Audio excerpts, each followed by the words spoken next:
Hey, moms, we all screw up. We all say things and do things that we wish we hadn't, right? We are human. But the most important thing with your kiddos is to apologize, right? And as Dr. Becky Kennedy says, repair. So go back to them and say, hey, I am so sorry that I blew up, that I lost it, that I said these words that maybe I shouldn't have said. It's all like, I'm working on it. So please, like, just know that it's not you, that I need to work on being more calm and steady.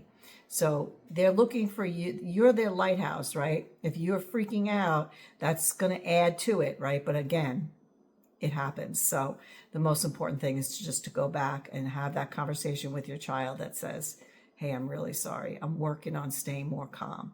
Please forgive me. It has nothing to do with you. I am working on it. That's my tip for the day. Hang in there, mamas. You got this.